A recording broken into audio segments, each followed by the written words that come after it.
All right, 1 second here.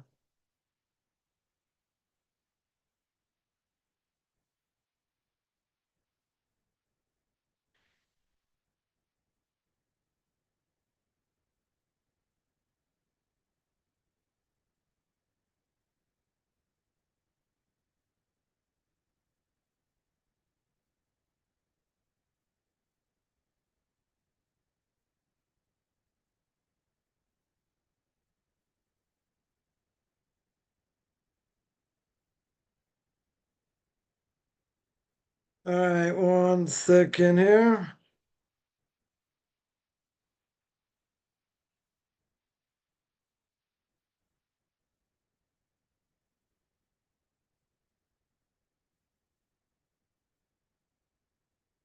All right.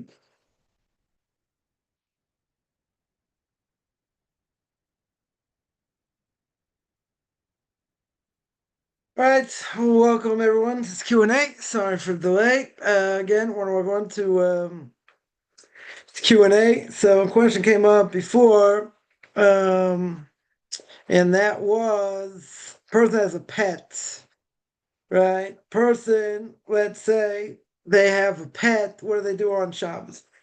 Right? What do they do about walking a dog? Let's say on Shabbos. Now, can I walk a dog even even if there is no eruv, right? In other words, I don't have these protective things up in order to be able to carry, right? Am I able to walk a dog? So you're allowed to walk a dog. Walking a dog should be okay. The dog's allowed to carry things. Um, that's going to benefit it. Let's say leash, bandage, something like that. But not things which are no direct benefit, such as a identity tag, right? So an identity tag, you might say, well, if the dog ever gets lost or whatever, they should be able to wear it. What's the problem? In general, it doesn't have any direct. That's not considered enough direct benefit. So therefore, anything it carries for its own sake would be okay. And again, if it's wearing something, just like we carry clothes, let's say you wear as well. If it wears, I don't know, you put a sweater on the dog, something to protect it, from the elements, that would be okay. It's like clothing, right? That would be fine. Now, the question is, if you don't have an Eruv, how are you allowed to walk the dog? You got to be careful that the leash does not sag within 3 inches of the ground, right? At which point the leash itself no longer appears to be guiding the dog, but it looks like something unnecessary for it. So you have to keep it off the ground. You have to keep the leash off the ground, and you should hold the leash at or near its end without 3 inches of loose cords. Right? Again, what's the reason? The reason is the part of the leash beyond your hands looks like it's being carried by you and not the dog. So that for sure you have to be careful of. Also, animals in general, it's going to be hard halakha for some people, and that is they shouldn't be directly moved on Shabbos, right? Like any muksa, it shouldn't be moved. Like in other words, if you touch it, and it's going to be moved, right? So you can take it out, you can let it walk while you hold the leash. That's not a problem. You're allowed to tug on the leash, obviously, to direct it. Again, as long as you're not dragging it. Now, in cases where, of loss, or let's say where the animal is suffering, so you're allowed to drag the animal using a leash or push them from behind, let's say on private property if possible, because partial moving them maybe an issue. So that you got to be careful, certainly with, if dogs have to be walked, right? Let's say. The question comes up as well, um, is going to be, what do I do? What do I do if I take it out take the dog out. Now, the law of the land is that, you got to pick up after it. Very good. Right? So that's the law of the land. Okay. Now, even though that's the law of the land, if I do not have an eruv, right? I don't have a way to carry, right? Now that should be forbidden. Right? Certainly should be forbidden. So now the question's going to be, you got to take your dog out. Let's say you don't have a backyard, or you can't use the backyard, or whatever. You need to take the dog out. Yeah, dog's got to do what it needs to do. Very good. Right? Again, we'll keep this relatively clean. Now the dog makes, which that's what it should do if it's, all things being equal. So now what do? The law of the land is that you're gonna pick up after your dog. Right? You could certainly get fined, no question. Right? That probably in a lot of places, I would assume, is the law of the land. Now normally this is a much bigger question, and how the law of the land, affects Torah if it comes out against Torah. Right? If it comes out definitely against Torah. So in this case, I run into a serious problem. And the problem is, well, there are two issues. One issue is I got the law of the land. The law of the land tells me I have to do this. And if I don't have an eruv and I'm not allowed to carry, then I shouldn't be allowed to do this. That's going to be one. That's going to be the issue. That's going to be the main issue, because a lot of the shops tell me I shouldn't be allowed to do it. But there's a second issue. What's the second issue? Second issue is what we call covenant brios, right? It's literally honoring humankind, mankind. In other words, this is something disgusting. Yeah, you don't want to leave it in public, right? It's kind of disgusting thing, no question. I mean, it's a natural thing. It's what, people do, is what animals do. Very good, right? Obviously, people not necessarily or shouldn't be in public, but in general, that's what an animal does. Okay. So a person will say, for the sake of humankind, I should be allowed to move it. Now, muksa over here, right? So let's go back. So touching the dog, there are many rabbinic authorities say you're not allowed to move it, right? Muksa is something, either it's something totally forbidden, right? Or let's say my car keys or a pen on Shabbos, I can't use them. Or let's say something I would never move, right? Out of mind, out of sight. It was something I never move. Let's say a picture. I got a picture on the wall. What's it doing on the wall? Whatever it is, whatever the picture is, okay. So if the picture's on the wall, I'm never going to move it. I never have any interest in moving it. So therefore, I can't move it. Also to protect something. Let's say I have something outside and the sun's beating down on it. It's going to ruin it. Am I allowed to move it in the shade? Now, in general, this thing you would never move. So that you're not allowed to do. Oh, let's say it's raining. It's going to get destroyed. Yeah. Not allowed to move it. Right. So there are some very, very strict things over here. By muksa, there are things, let's say, that I could move for the sake of the space. I need the space. So let's say person left, I don't know, they forgot their car keys, they left them on the table. They left them on the table. I need the space on the table on Shabbos. So I'm allowed to move the car keys. I should move them probably in a different way than I normally would, but I'm allowed to move them. I'd be allowed to move them. Or if something falls on the floor, let's say, I don't know, a pen, a marker, something, falls on the floor. Very good. Falls on the floor, and I don't want little kids to get to it, so I can move it. I can push it somewhere where they, push it with my foot, push it with my elbow, something like that, right? I'd be allowed to move it. Yeah. Now, something, let's say, now that this gets a little bit dicey, as we would say, or dodgy, the English would say, and that is, what if I have something that is of sentimental value, right? Someone has something of sentimental value, you'll never move it. Why won't you move it? You won't move it because you don't want it to break, right? You have no interest, in moving it. Very good. Now, let's say for you, this is of sentimental value. For somebody else, it looks like a hunk of junk. Yeah, looks like a hunk of junk. Now, the problem is, for you, you'll never move it. It's muksa, you can't touch it.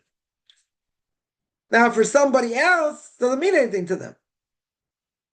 So for them, they could be allowed to move it.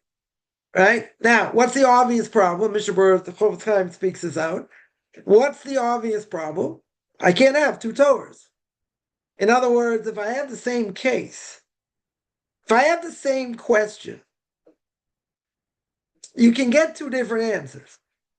Because it depends where the person's holding, what they're asking on certain things. Right? Obviously, most things, or a lot of things are black and white. There are a lot of things black and white. So if two people ask the same question, they're going to get the same answer. Right? Some things are less black and white. Okay. Now, the problem over here is someone will say, but for you, it's something you would never move. So since it's something that's got sentimental value, you'll never move it. It's muksa. You can't touch it. Someone else, it's sentimental value. Sorry, it's not sentimental value. It's a hunk of junk. It's not worth anything to you. You could move it. So the Chofetz Chaim says, I got a problem here. I can't, I don't have more than one Torah here. The Torah should say it's forbidden across the board, or it's permissible across the board, right? You can't have one without the other, right? There's a whole discussion. The whole discussion that the Chofetz Chaim has over here, how to look at this. Because if I'm going to say for one person it's okay, for someone else it isn't, then it's as if I'm saying there's more than one Torah. But that does not, that's not the same thing. If someone asks the question, someone asks the question and they ask, each one asks the same rabbi and they get different answers. Now, if it's something black and white, he's got to give the same answer. You don't get separate answers. You have to give the same answer. If it's something where, maybe it's something, you have to see where the person's holding. Let's say someone's not, holding at the level as the other person. So for that person, you say, no, you can't do this, forbidden. Yeah. But the other person is like just starting out, let's say, and there's not as strong, and there are lenient opinions. So I can take the lenient opinion. Now, normally you would say, why give them the lenient opinion? And the vast majority, let's say, rabbinic authorities are stringent. Very good. Why would a rabbi give them a lenient opinion? Because they're not holding. They're not holding there. Right? Maybe they could be. Okay, maybe. But right now, they're not holding there. If they're not holding there right now, you can rely on that. Right? You could definitely rely on that. Right? And that's not a contradiction. Because it depends where they're holding. Now, if it's something, again, that's totally black and white, like there's no question there. There's absolutely no question. There's no leniencies, nothing. Then you have to tell them. Then you have to tell them. An example. Someone says, got being lenient like this, let's say on, fast 9th of Av. Yeah, fast 9th of Av is coming up. They don't have health issues. They don't have any other issues, per se. But they want to be lenient, for different things. Why should it be lenient for them? It's pretty clear. Yeah. Someone's really thirsty, whatever, and they feel like, they might faint. Okay, so, you drink a little bit here, drink a little bit there. You can do that. A person has issues, they have difficulty fasting or whatever. Okay. But there's certain things, when the Torah makes very clear, that are forbidden, right? This comes up, I mentioned on, Tuesday, where, someone says, oh, the rabbis never agree this and that. It's not true. There are many things that are black and white that we agree on. There are things, okay, there are disagreements of opinion, okay. So we explained where it started, how it started, whatever. Good. But there are so many things we do know in a clear cut, that are very clear cut. So, the rabbis, they have to come to a consensus. Some things are not going to come to a consensus. Yeah. But there are a lot of things that are. So you want to tell me, let's say, you got 3%. 3% of all laws in Judaism, there isn't a clear-cut consensus. Probably higher than that. Could be higher than that, yeah. Let's say even if it was 10%. Let's say 10% of all laws, you don't have a clear-cut consensus. Let's say. Okay. 90% is pretty good. 80% is pretty good considering we've been in exile, for the last 2,000 years. Been tossed around the world and burned and gassed and everything else. Everything else in between. That's pretty darn good. Oh, but someone's going to say, come on. They all disagree. They can't always disagree. Well, there are many things that are not clear cut. And there are things that don't have any relevance, to our lives. So if the disagreement of opinion, it doesn't matter. Right? That I spoke out. Very good. But there are many, many things we do agree on. We absolutely do agree on. So the small amount that we don't agree on, what's the problem? Like, what's the issue? Shouldn't be an issue. So here, back to my dog case here. So here, okay, if you have to walk the dog, you don't have an Eruv, there's a way to do it. 100% there's a way to do it. Yeah, you got, again, you got to make sure, you're leading the dog, whatever. The leash can't be too far from the ground. Very good. Now, the problem is going to be, I don't have an Eruv. Person lives in a community doesn't have an Eruv. What do you do about when the dog makes? What do you do? If it's number one, very good. No problem. Yeah. What about number two? You got to pick it up. Yeah. That is the law. Now, you got a problem here. Now, I got to look into this further, right? But it's not simple. Definitely not simple. So someone will say, the law of the land says you have to do it. Very good. This may be a Torah prohibition of picking it up. Very well could be a Torah prohibition. Now you might say, maybe it'll go down, one level because, again, maybe I had the reason to cover the briars. That's something disgusting. You got to get rid of it. You can't leave it out there. Because I don't live around here anyway, so what? That would be my problem. Whatever, it's in a field or whatever. Right, what would be the problem? Yeah. Or, it's on the sidewalk. Can't leave it out. Good. So you say it's disgusting, I should have permissibility to do it. So that should take it down a level. That should take it down a level, probably the rabbinic prohibition. Now, even with the rabbinic prohibition, if I have another reason to get around, then maybe it would be okay. But it seems very problematic. Seems very problematic. Even if you tell me, again, letter of the law is one thing.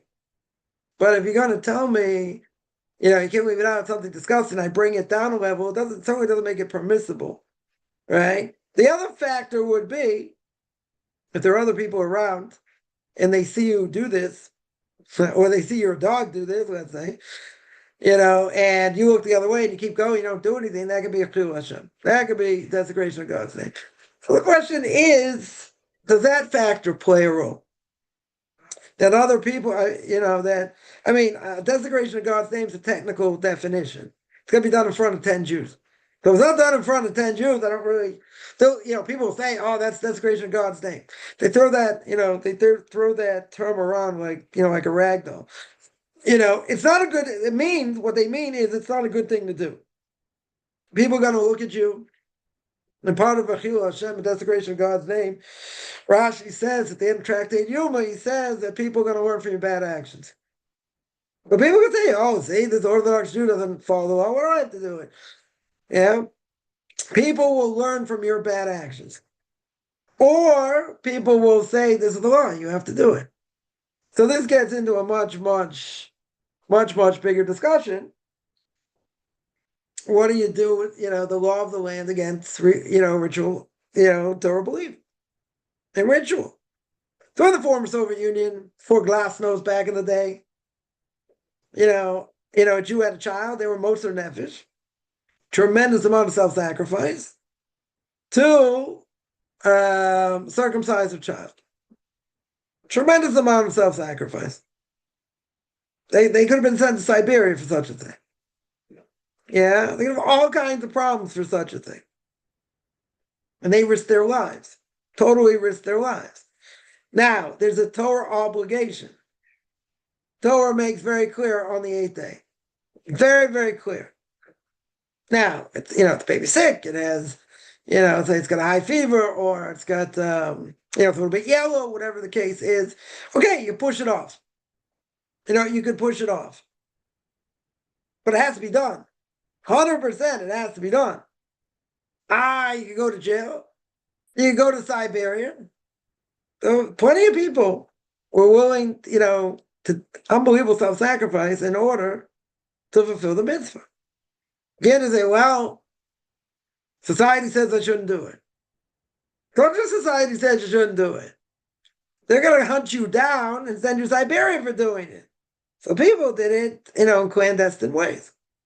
If the KGB or the KGB, as they would say here, if the KGB would see, 10 Jews going into a place and then they had all their informers and everything else, obviously something's going on. They come in and, arrest everybody, who knows what, right? So they had to do it, in a very subtle way where no one's going to figure this out. So again, the question is, what do you do? So you see, many people are willing to do it. We're willing to risk their lives. But yet you have an obligation to. In that case, you have an obligation. You say, what? Potentially go to Siberia, leave your family, die. You could die in Siberia. Yeah. So there's certain things you got to do. The Torah doesn't override. That the law of the land does not override. And there will be times in any case where a Jew may have to give up their life, or won't necessarily apply to a non-Jew. Right? For any of the big three, you have to give up your life rather than die. The big three are murder, idolatry, and immorality, right? So if a Jew or non-Jew put a gun to your head and say, murder this person, we're going to kill you, you have to die. You have to be willing to die. Now, at the end of the day, nobody wants to die. Nobody wants to have to go through that, sanctifying God's name. But if we have to, we will.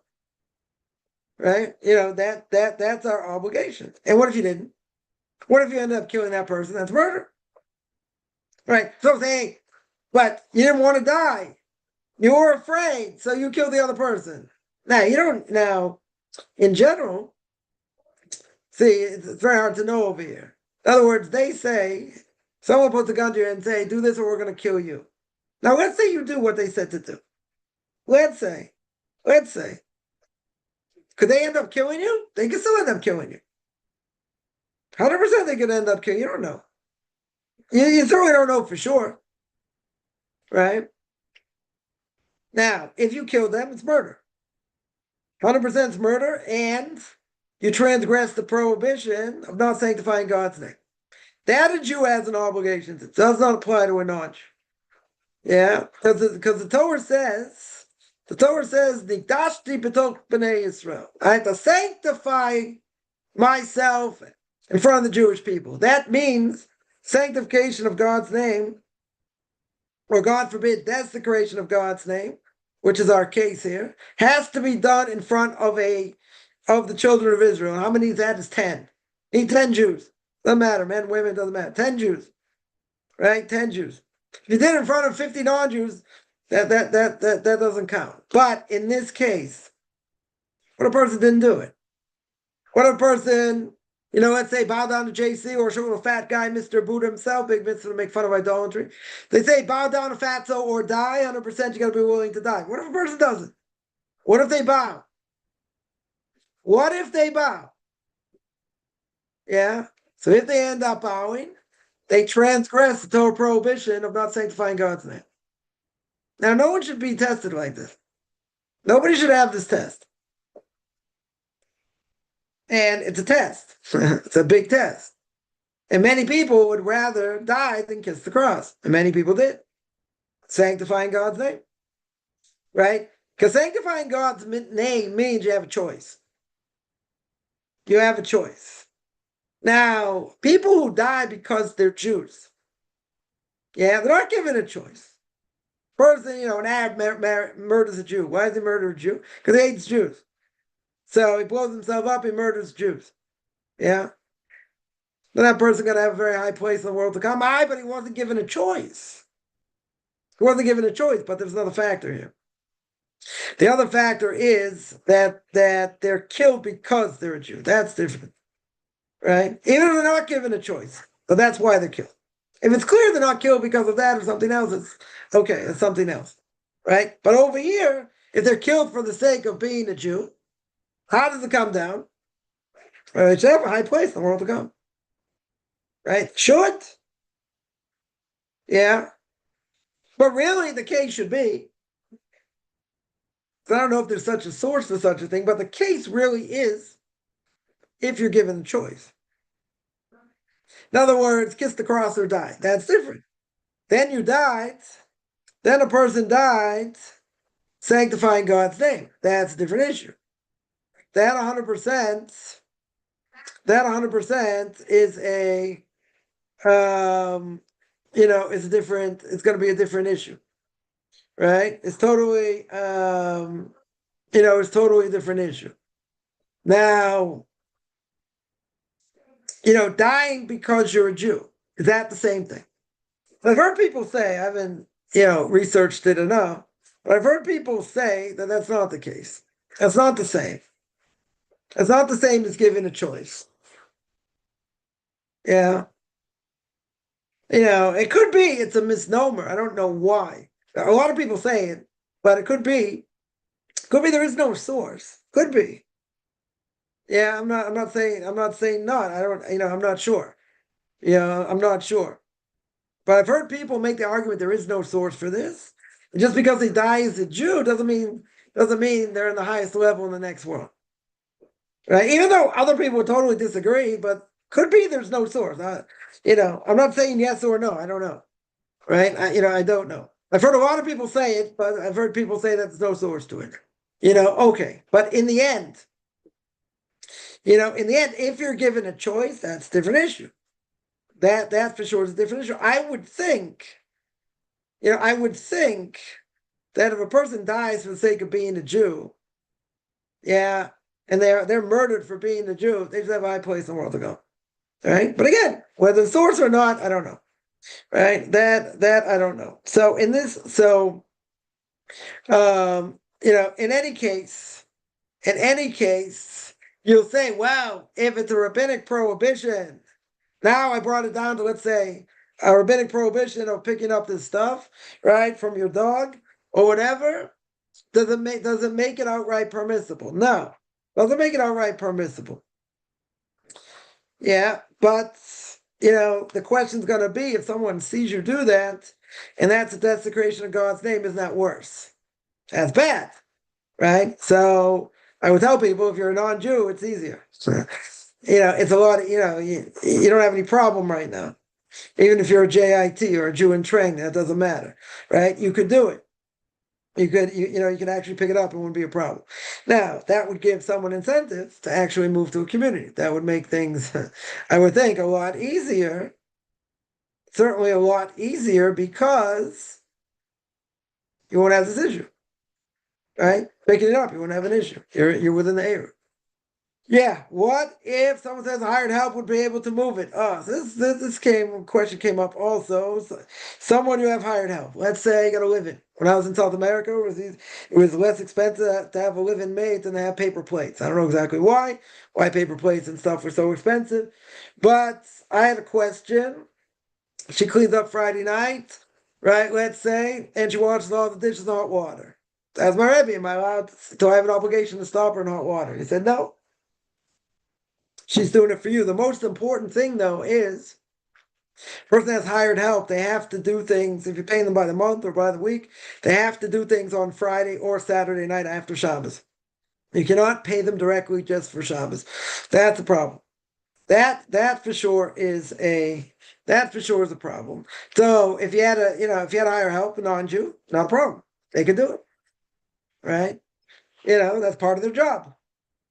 That is part of their job. So that would be easy. Yeah. You don't have to tell them. That's part of the job description. Yeah. That is part of the job description. So they'll do it. So you don't have a problem. I is an extension of you. Not in this case. Not in this case. So that would be all right. That would be all right. For you to do it yourself, that seems to be a problem. That seems to be a problem. So again, I don't think, the law of the land is going to offset this, except if you say, well, it's going to be a desecration of God's name if you don't do it. And people are going to say, oh, Jews this, Jews that, whatever. I don't know if that matters. I have not found permissibility to do this. I mean, whatever. I'm still researching it, but in general, I would think it's problematic to do. Even if it's going to make a desecration of God's name, right? I would say. Someone asked, in order to sanctify God's name and accept the bullet in the head, instant death. Question: what would be slowly tortured for hours? It doesn't matter. Doesn't matter if it's instant or not. Yeah, it matters that they're doing it. They say, do this. They start cutting off your fingers. They start whatever. They start seriously torturing you. The sanctification of God's name is only when you die. It's not during the process. You get merit for this, by the way. You get merit every tortured part of you, whatever it is. Whatever, God forbid, they do to you, every tortured part, everything they do, you'll get merit for it. But that's not the sanctification of God's name. The sanctification of God's name is when they do it, when they actually kill you. Doesn't matter what happened before. That's part of it, but it's not the mitzvah of sanctifying God's name. The mitzvah of sanctifying God's name is when you die. 1 second. Let me see other questions here. On this, someone asked a Jewish person to open a can of dog food on Shabbos and give the dog medication. Giving dog medication is not a problem. Opening a can would be the same thing as opening a can on Shabbos. I mean, it might be different. For a person, there are ways to you destroy the can, you open it. There are ways to do it for a person. Can you do it for your dog? So that you probably should do before Shabbos. And the reason is because, your dog doesn't have to observe Shabbos. You got to feed your dog. And there are laws governing this. You got to feed your animal before you feed yourself, right? And, there are things you're not allowed to do to animals in general. But that should be a problem. I would think that's the problem. Open for a human would be one thing, right? That would be one thing if you wanted the food or whatever, and destroy the can. I don't know if you're allowed to do that for a dog. I don't know. It should be done before Shabbos, or you have an non-Jew do it. I'm not sure you should be able to do it. Giving dog medication, that would be permissible. That would be permissible. Saving a dog's life. That's a good question. That's a good question. Now, better have a non-Jew do it. There's no non-Jew do what you do. It's a good question. That's a good question. Can a Jewish farmer milk a cow on Shabbos? There are ways to do that. There are, if a person did have a farm, in general, right? In general, what do you do about that? Right, so you would have. Really, it should be. It should be forbidden. It should be. It's a difference of opinion whether it's Torah prohibition or a rabbinic prohibition. Comes on the category of threshing, where you're extracting something from the source of its growth, right? Others say it's on the category of sorting. It could be of bow or maybe even shearing. Different opinions. But the problem's going to be is that you have, if you don't milk them, what's going to happen is they're going to suffer, right? It's not suffered for a full day. So then you come under the prohibition. You have an issue of tzar ba'achayim, right? It'd be a prohibition of causing an animal to suffer. So now it could be if they only had a few cows, it'd be less of an issue if you didn't need that much milk, right? If you didn't need that much milk, the milk goes into a vessel where it's going to render the milk unfit to drink upon contact. So it could be um, let's say if you only need a small amount of milk, so you can milk the cow while letting some of the milk go to waste. Sometimes you're allowed to spill it on the ground or down the drain, or you can't really store it somewhere. It was going to be immediately dumped afterwards. I mean, today, what goes on? Everybody needs, certainly here in Israel, no question, you need, a steady supply of kosher milk. So if you didn't have people milk them, and there'd be serious shortages. Not only that, it'd be tremendous financial loss. Also, so there are two possible solutions. How to get around this problem. One is they have automated milking machines, right? That so that would take, they go on and off, by a timer. So that would be certainly less of an issue. And the best way to do it is that these things are attached to the udders before when the machine is off. Nonetheless, you can't drink the milk, on Shabbos. Even moving it would be muksa. And the other solution, you could do that. That's one way. The other solution would be have an anju do it, right? Instruct an anju before Shabbos to milk the Jewish owned cows. But a Jew has to stand there to make it chal v'yisrael. A Jew has to oversee it, but he doesn't have to do it. Nonetheless, if an anju does it, then the milk is muksa, but you could drink the milk afterwards. So if it's going to cause a shortage, or something like that, or potentially causing them pain, right? So, I mean, in the bigger scheme of things, on a national scale, it should be permissible, right? It should be permissible. The question is going to be in an individual way, right? If a person has their own farm, right? So you could ask an anju to do it, right? Again, that would take you out of the problem. I mean, you have to do it in a specific way. How to ask them to do it? You could, a Jew could milk the cow if it's going to be in pain, as long as the milk goes to waste, right? If the milk goes directly in the ground or to a bucket that contains some agent that's going to ruin the milk, etc. So again, if it's automated, so we said how to do it, right? If it's done in an automated way. If it's not automated, right? If it's not automated, then you better have an anju do it. If you don't have an anju do it, you can just waste the milk. You can just waste the milk.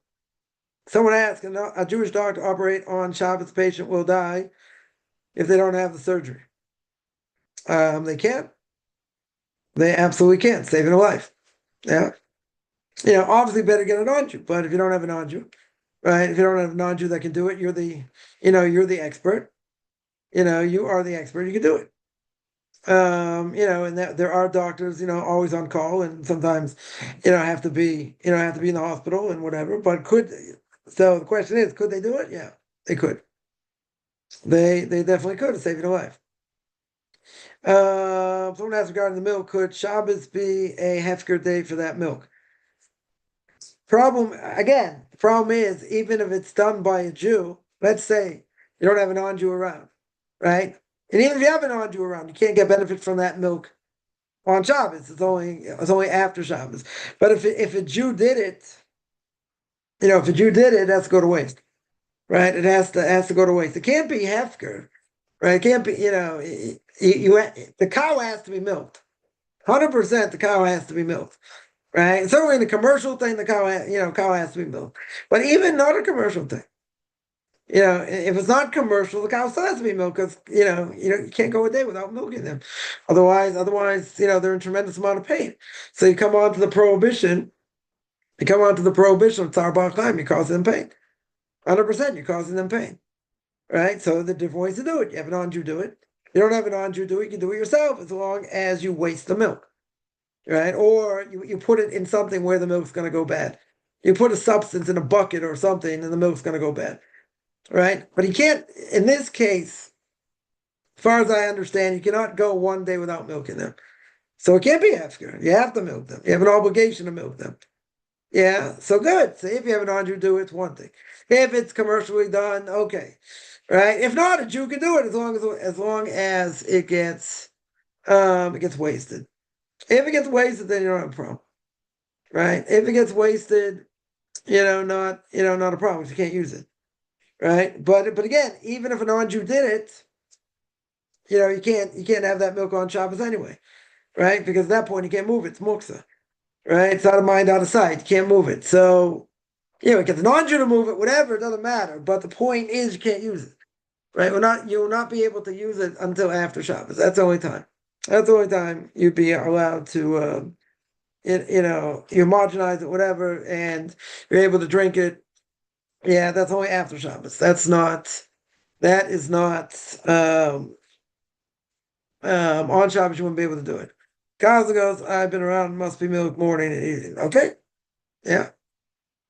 Yeah. It has to be done. Right. So there is no way out of it. Right. 100%. Right. 100%.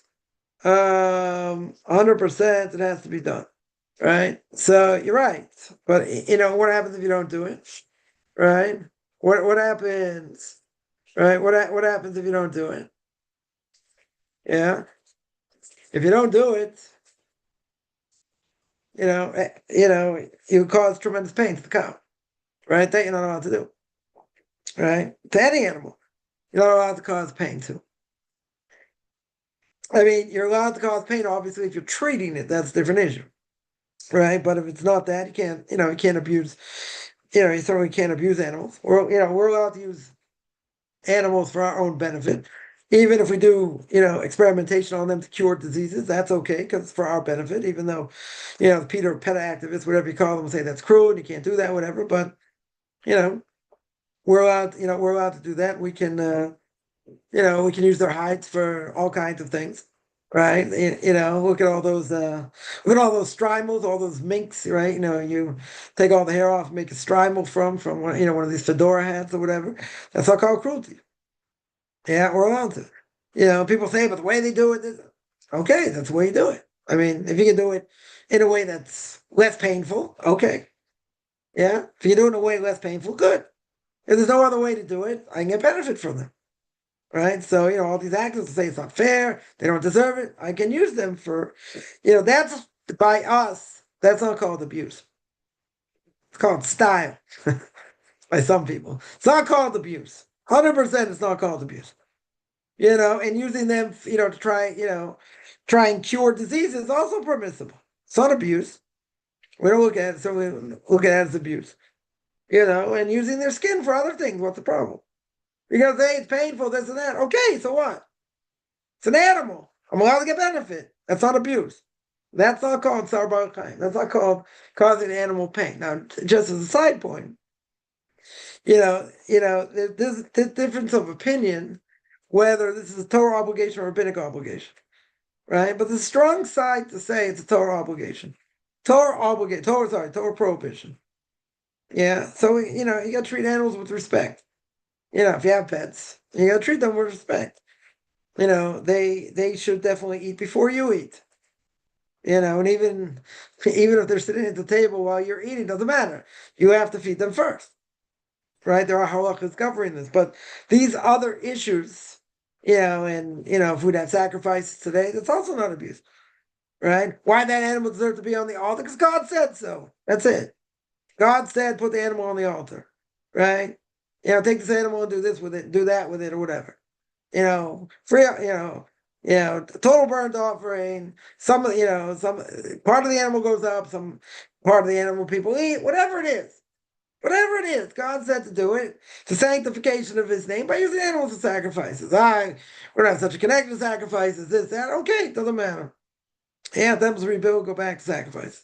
There'll be prayer also, but we'll go back to sacrifices also. It's also to our benefit. Why is it to our benefit? Because God said it's to your benefit, right? I'll give one example.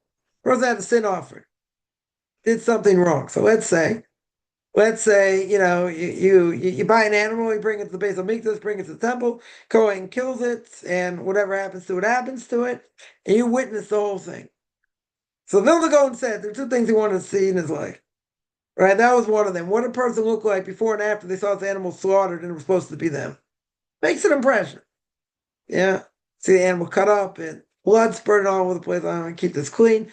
All these good things, that the person sees. Okay. So with all that, the Vilna Gaon said, how can a person not be changed by that? How can a person be the same if they see that animal, killed in front of their eyes when it was supposed to be them?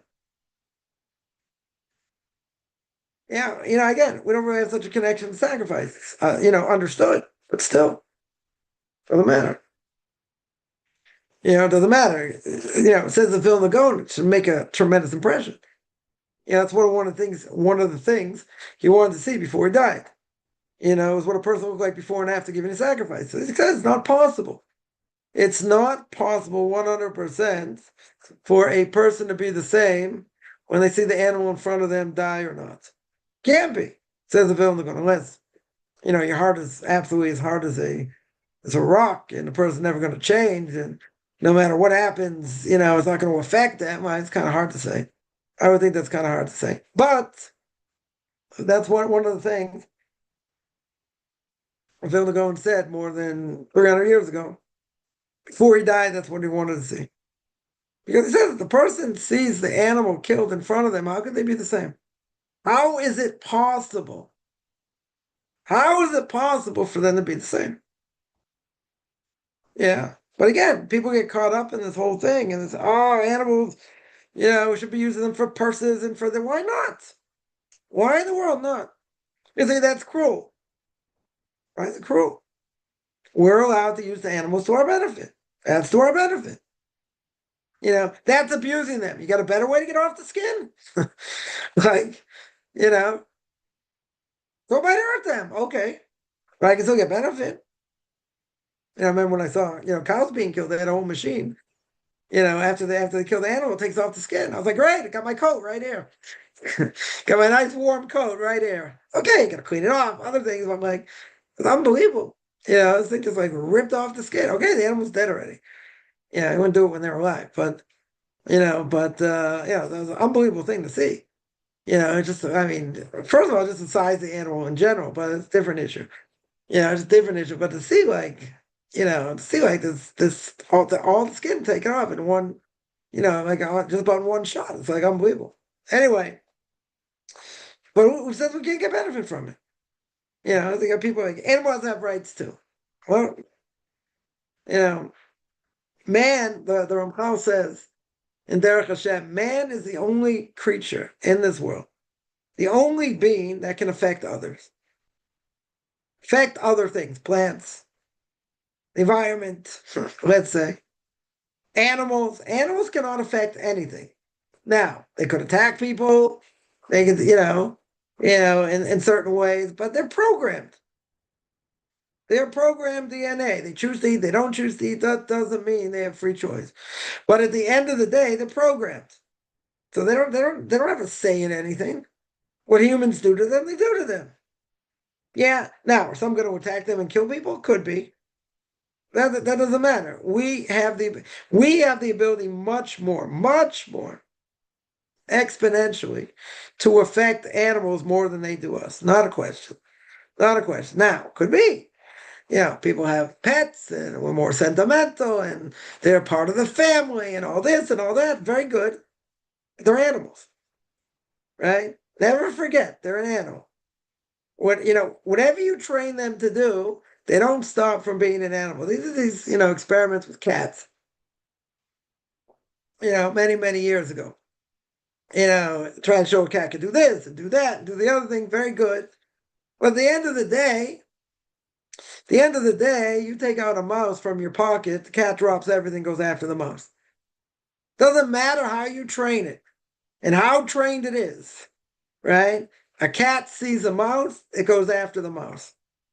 That's what it does. That's its nature. You're not going to change its essence.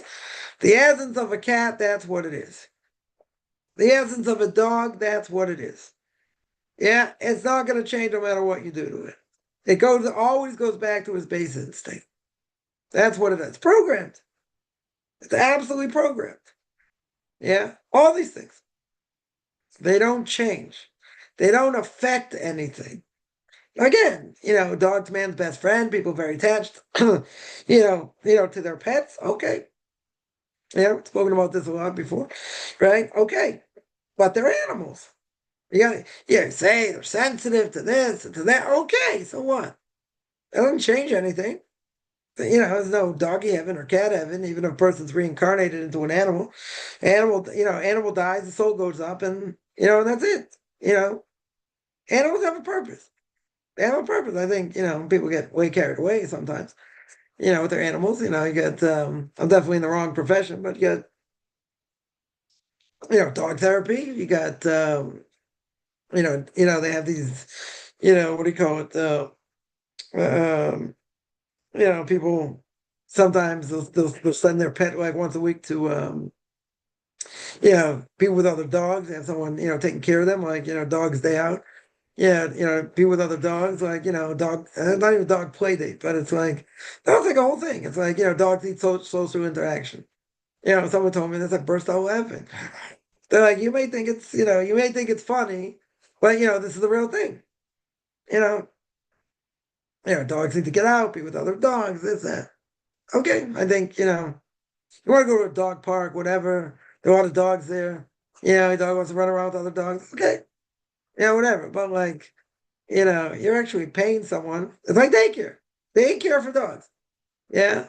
Okay, this person said, they did once a week. Whatever, tell me, I just burst out laughing. Yeah. People say you're not, sensitive, you should be more sensitive. Okay, but like, think about it.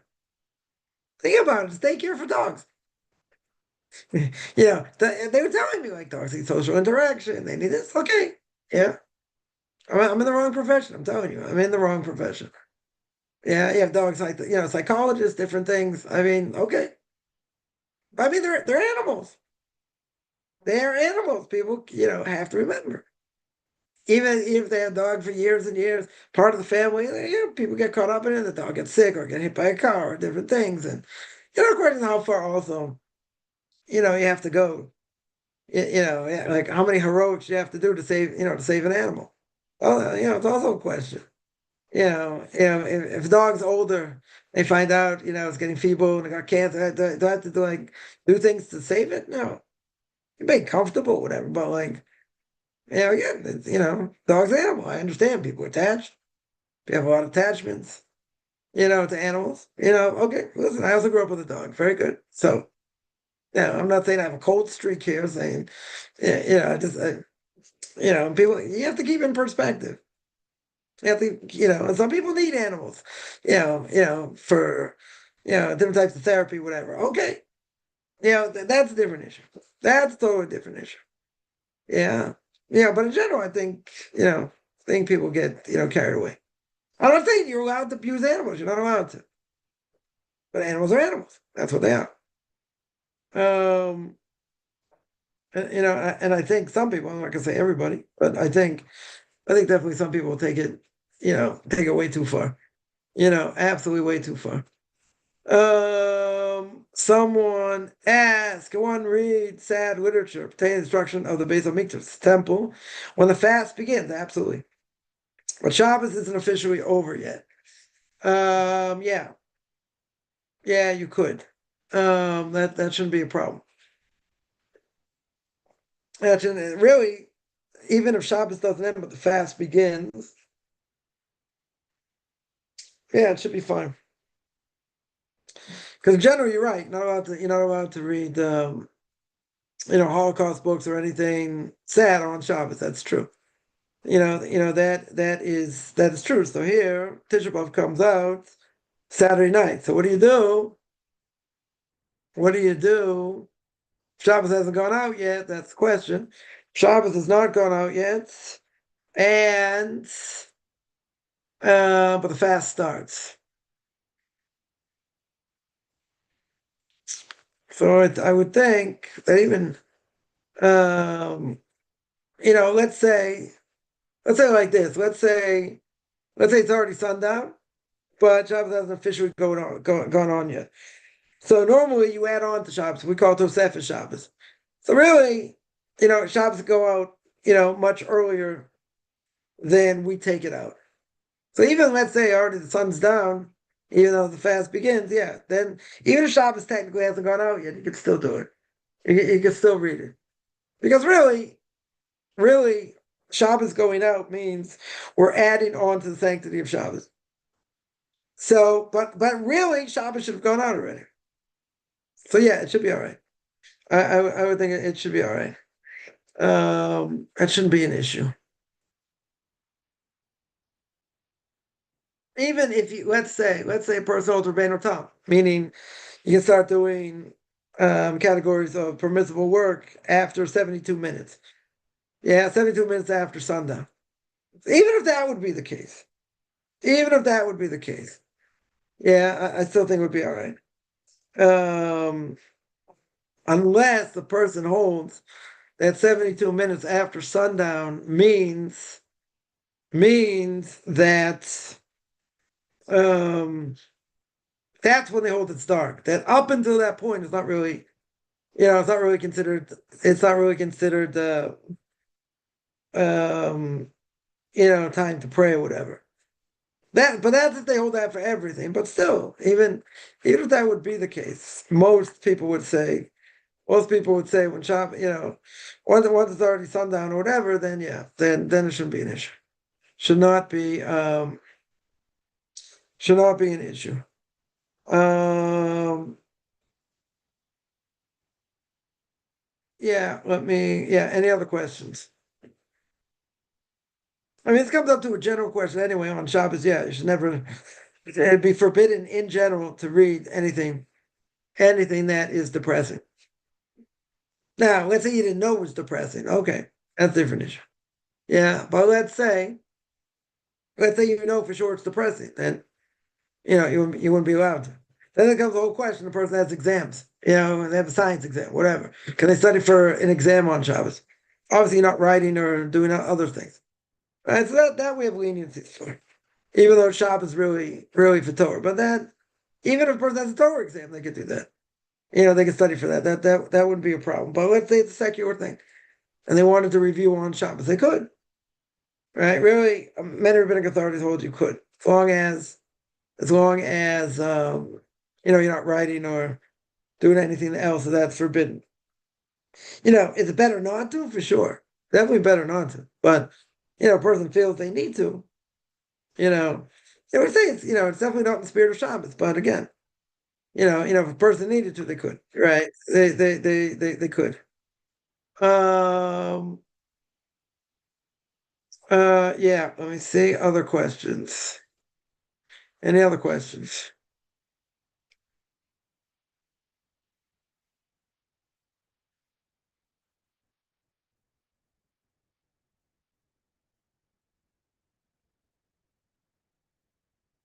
All right. If there are no questions, I'm going to sign out. That is every Tuesday and Thursday, 10 o'clock Eastern Time, 5 o'clock Israel time. Anyone has any questions, you can find me on Facebook at Marchaim Kaufman, Beyond Orthodox Conversion Judaism, orthodoxconversion.com, Beyond Orthodox Conversion Judaism on YouTube. There I got Q&As, Ethics of Our Fathers, Book of Leviticus. You want to send me an email, rabbichaimkaufman at gmail.com, RBBICHAIMCOFFMAN at gmail.com. Wishing everyone a good beginning of the day, middle of the day, end of the day, depending where you are.